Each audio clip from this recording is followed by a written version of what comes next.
முதல் வாசகம். திருத்துதர் பணிகள் நூலிலிருந்து வாசகம். அதிகாரம் 4.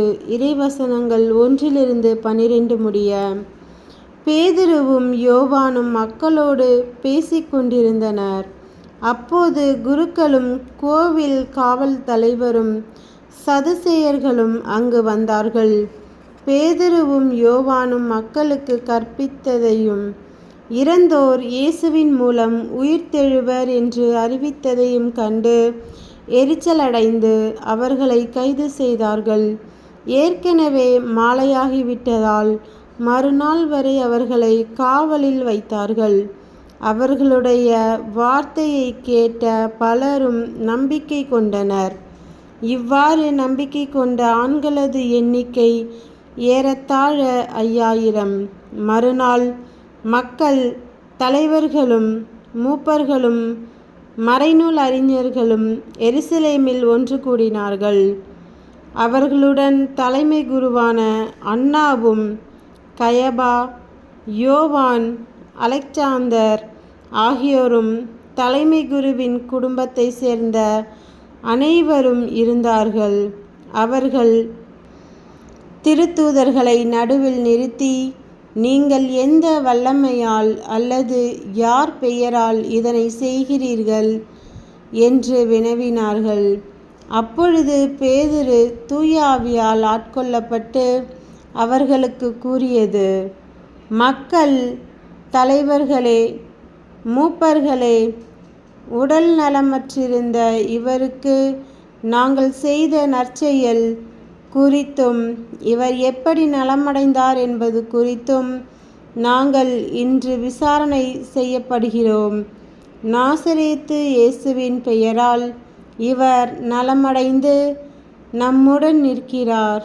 இது உங்கள் எல்லாருக்கும் இஸ்ரேல் மக்கள் அனைவருக்கும் தெரிந்திருக்கட்டும். நீங்கள் இயேசுவை சிலுவையில் அறைந்தீர்கள். ஆனால் கடவுள் இறந்தோரிடமிருந்து அவரை உயிருடன் எழுப்பினார். இந்த இயேசுவே கட்டுகிறவர்களாகிய உங்களால் இகழ்ந்து தள்ளப்பட்ட கல், ஆனாலும் முதன்மையான மூலைக்கல்லாக விளங்குகிறார். இவராலே அன்றி வேறு எவராலும் மீட்பு இல்லை.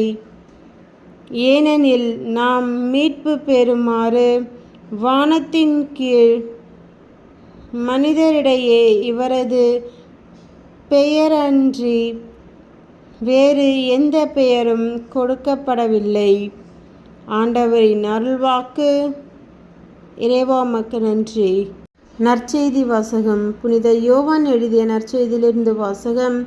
அதிகாரம் 21. இறைவசனங்கள் 1-14 முடிய. பின்னர் இயேசு தம் சீடருக்கு திபேரிய கடல் அருகே மீண்டும் தோன்றினார். அவர் தோன்றியது இவ்வாறு: சீமோன் பேதுரு, திதிமு எனப்படும் தோமா, கலிலேயாவிலுள்ள கானாவை சேர்ந்த நத்தானியேல், செபதேயுவின் மக்கள் ஆகியோரோடு இயேசுவின் சீடர்களுள் வேறு 2 கூடியிருந்தனர். அப்போது சீமோன் பேதுரு அவர்களிடம், நான் மீன் பிடிக்கப் போகிறேன் என்றார். நாங்களும் உம்மோடு வருகிறோம் என்று கூறி அவர்கள் போய் படகில் ஏறினார்கள். அன்று இரவு அவர்களுக்கு மீன் ஒன்றும் கிடைக்கவில்லை. ஏற்கனவே விடியற்காலை ஆகியிருந்தது. இயேசு கரையில் நின்றார். ஆனால் அவர் இயேசு என்று சீடர்கள் அறிந்து கொள்ளவில்லை.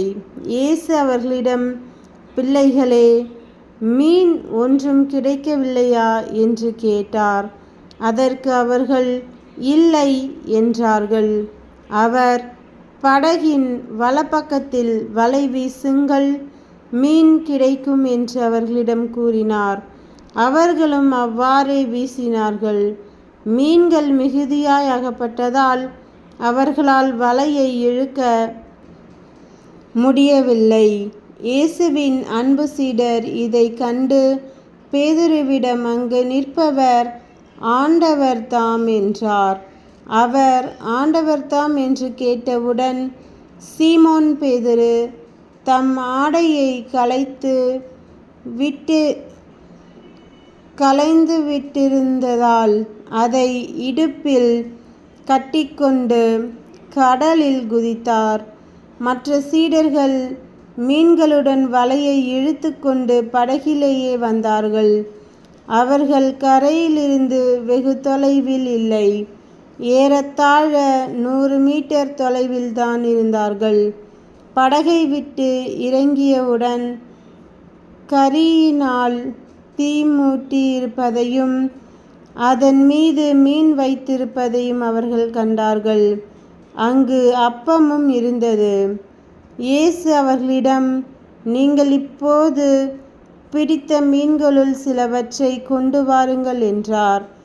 சீமோன் பேதுரு படகில் ஏறி வலையை கரைக்கு இழுத்தார். வலை நிறைய பெரிய மீன்கள் இருந்தன. அவற்றின் எண்ணிக்கை 153. இத்தனை மீன்கள் இருந்தும் வலை கிழியவில்லை.